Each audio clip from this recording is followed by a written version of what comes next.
ลูกโดดว่าพวกหลายเลยโอ้มันเป็นคักที่เรา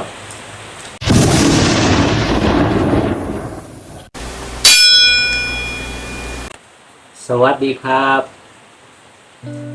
มื้อนี้วันพุธที่28ฝนตกเบิดมือเมืองอุบลของอุบลได้ขายจะกินข้าวเช้าน้ำกัน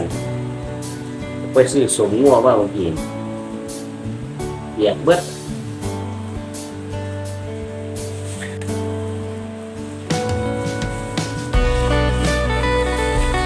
เขาก็สมงัว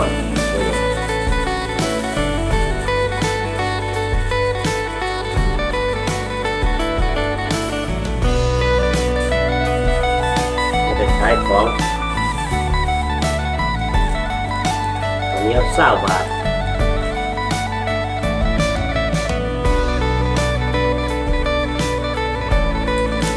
ผมว่าร้านลาบเจ้าประจำแจกพวกกันอยู่เลย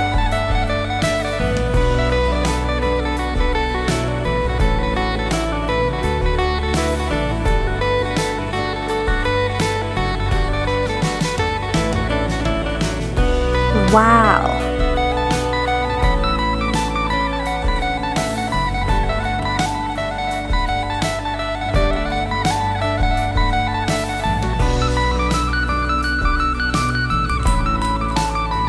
ถึงนั้นตามพอแย่งบนยิมข้างกับไปอีก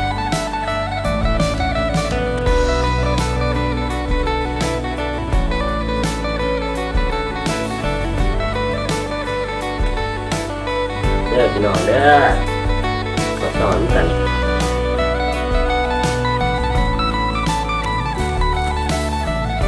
ดูตัวว่าพวกหลายเลย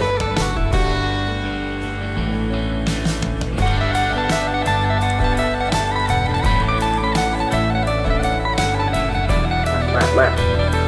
เด่นโอ้แล้วเป็นผักพี่น้องถ้าผม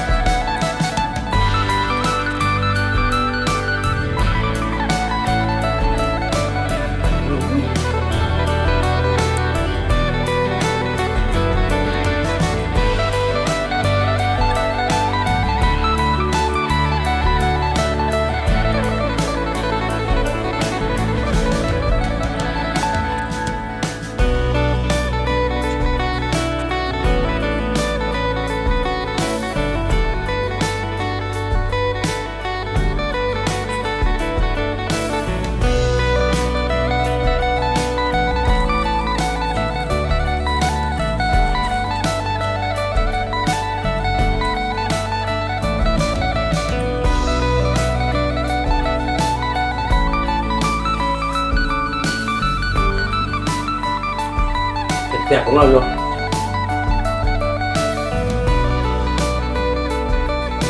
เขาบอกว่ามันฝนตกเขาตั้งสมงัว20 หอเขาจ่ายเงินมาแล้วอ่ะถ้าจะบอกมาขายได้เหมือนเราฝนตกมันเลยติด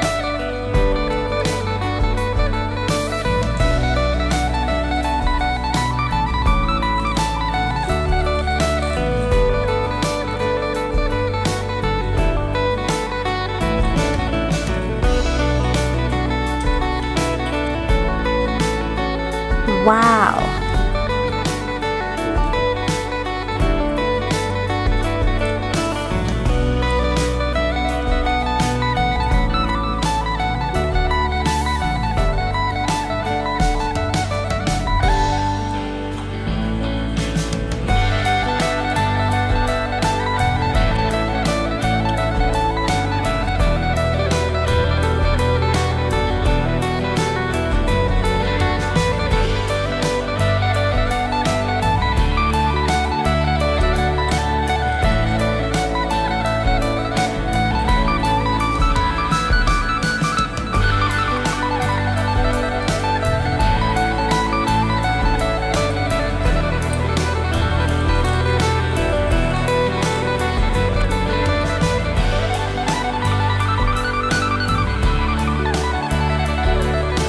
มาแล้วเราอัดอย่างนั้นเลย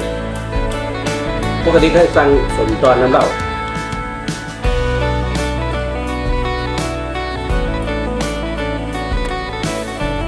ลงปักบ่ค่อยกินเนี่ยกินได้แค่ตั้งสมตอน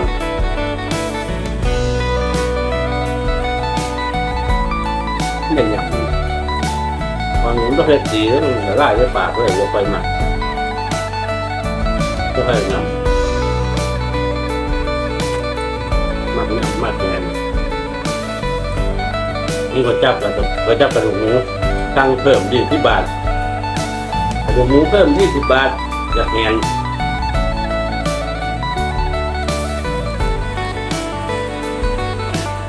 ปีกระต่าย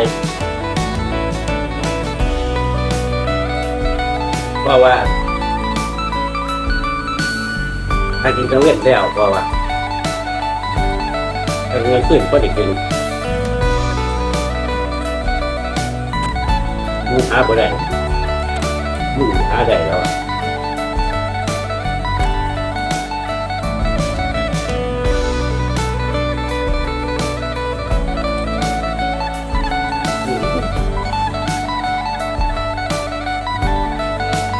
แน่นดิ้นอัดแน่นเลย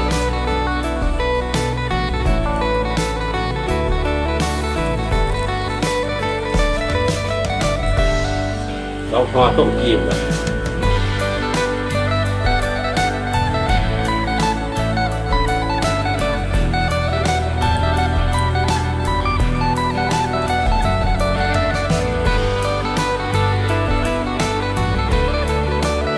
เดี๋ยวมันก็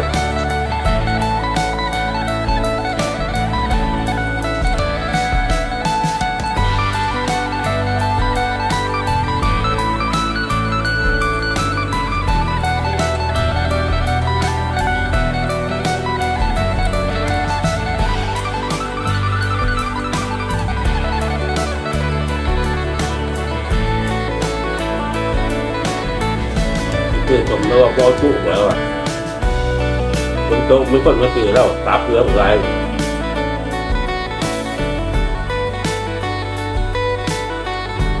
ว่าครับแล้วพอหูว่าเพิ่งกินมากเราไม่กินสูตรมาเห็ดเองเลยทำตับเรางาม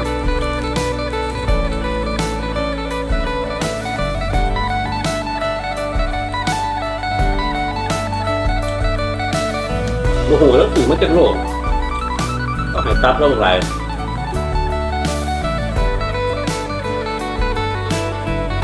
ก็ถือยังเดียวก็แล้วเลยคือเอามาขายให้ตับก็เจาะดูทำง่ายกว่านี้ได้หนึ่ง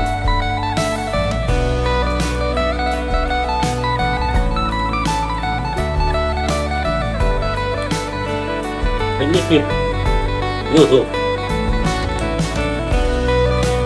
ก็ได้ตับหลายแล้วก็เลยทักไปมันเป็นจังหวัดอุบลที่บ้านจังหวัดอื่นก็เลยไปบอกให้เจ้าของเสียงเหนือฟังว่าจักจังหวัดใดเขาซื้อตับมา200 บาทจะเบิกหลายแล้วพวกพ่อมันก็ซื้อเพิ่มอีก110 บาทก่อนบางไงนึงมากินเจ้าของเสียงเลยว่าโอ้ถ้าถึงมาซื้อจะตับพวกขายรอกกันแล้วอ่ะพวกได้ขายกับพวกขายแล้วอ่ะก็เลยบอกปากเอาไปแล้วก็ดื้อมาทีไรแล้วพวกแม่ก็เราหลอกเพี้ยนแค่ว่าผู้ว่าเขาคิดเหตุใดจังหวัดเนี่ย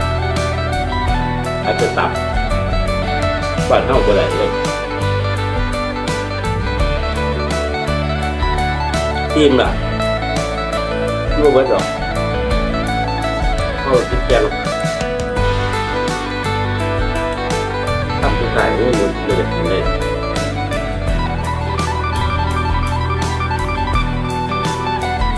หลายฟ้องบ่ได้ขาย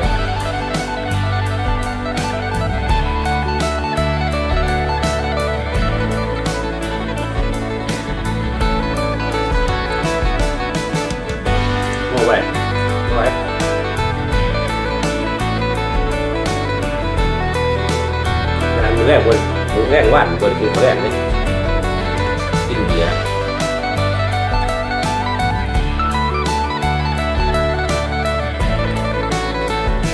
เลือดต่ำรูปแบบแกะทับสูงรูปต้นใหญ่ก็จะเป็นขาคือกันเลย